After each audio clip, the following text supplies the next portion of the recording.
বন্ধুরা, আমরা অনেক সময় ফোন রেস্টোর দেই এবং এছাড়াও অনেক সময় আমরা নতুন ফোন কিনে আনি। নতুন ফোন কিনে আনার পর হোয়াটসঅ্যাপ অ্যাকাউন্ট লগ ইন করতে হয়, অর্থাৎ আগে থেকে আমাদের হোয়াটসঅ্যাপ অ্যাকাউন্ট আছে, ওই অ্যাকাউন্টটা লগ ইন করবো কীভাবে সেটা আপনাদেরকে দেখিয়ে দেবো। তো এখানে আমরা প্লে স্টোরটা ওপেন করে হোয়াটসঅ্যাপটা ইনস্টল দেব। তো এখান থেকে হোয়াটসঅ্যাপটা ইনস্টল দিয়েছি, তো আমি কিন্তু ইনস্টল দিয়েছি এজন্য ওপেন দেখাচ্ছে। তো আপনারা এখান থেকে ইনস্টল দিয়ে নেবেন। ইনস্টল দেওয়ার পর ওপেন করলেই আপনাদেরকে এরকম অপশন আসবে, অ্যাগ্রি অ্যান্ড কন্টিনিউ এখানে দিতে হবে।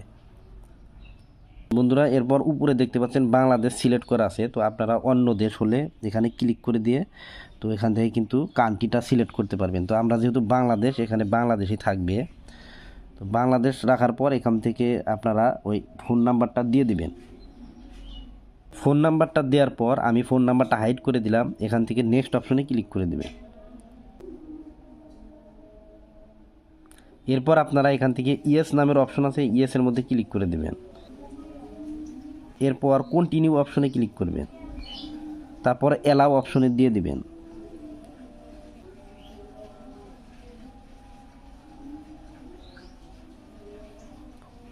তো এখান থেকে একটি অপশন চলে আসছে এই জিমেইল। তো এই জিমেইলটা যেহেতু আমার ফোনে নেই, তো সেক্ষেত্রে আমরা কি করব, দেখতে পাচ্ছেন ডোন্ট রিসিভ কোড, এখানে আপনারা ক্লিক করে দেবেন।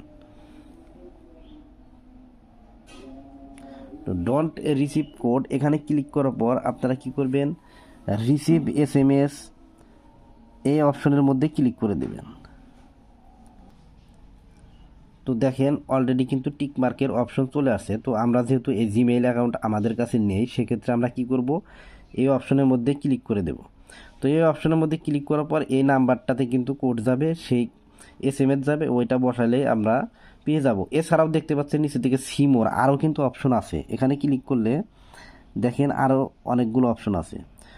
তো আমরা সরাসরি এখান থেকে কন্টিনিউ দিয়ে পরের ধাপে যাব। তো এখানে কন্টিনিউ অপশনে ক্লিক করে দিচ্ছি। এখন দেখেন এই নাম্বারে কিন্তু অটোমেটিক SMS চলে আসবে। তো এই নাম্বারটা কিন্তু এই ফোনের মধ্যেই অন করা আছে, দেখেন সরাসরি ভেরিফাইং হচ্ছে। তো এখান থেকে কিন্তু অটোমেটিক এখন ভেরিফাই হয়ে যাবে, কারণ এই সিমটা এই ফোনের মধ্যেই আছে। তো এরপর আপনারা এখান থেকে কি করবেন, কন্টিনিউ অপশন আছে, এই কন্টিনিউ অপশনের মধ্যে ক্লিক করবেন। এরপরে অ্যালাউ অপশনে ক্লিক করে দেবেন। গিভ পারমিশন, এটা আপনারা স্কিপও করতে পারেন, পারমিশন দিতে পারেন। তো আমি এখান থেকে স্কিপ করে দিচ্ছি। স্কিপ করার পর এখান থেকে আপনারা এটা কন্টিনিউ অপশনে দিয়ে দিবেন। এরপর আবারও কন্টিনিউ অপশনে দিয়ে দিবেন। তারপর এখান থেকে লোকেশন এটা অন করব না, এখানে নট নাও দিয়ে দিচ্ছি। তো এখানে ক্যান্সেল ট্রান্সফার, ইয়েস ক্যান্সেল দিয়ে দিচ্ছি।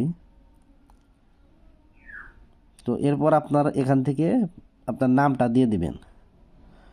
তো আমি এই নামটা কেটে দিচ্ছি, MOMIN।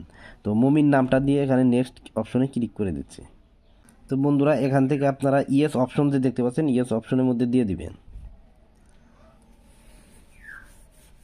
ইয়েস অপশনে দেওয়ার সাথে সাথে দেখতে পাবেন আপনার এই হোয়াটসঅ্যাপ অ্যাকাউন্টটা কিন্তু ওপেন হয়ে যাবে। তো বন্ধুরা, এভাবে কিন্তু নতুন ফোনে একটি হোয়াটসঅ্যাপ ওপেন করতে পারবেন।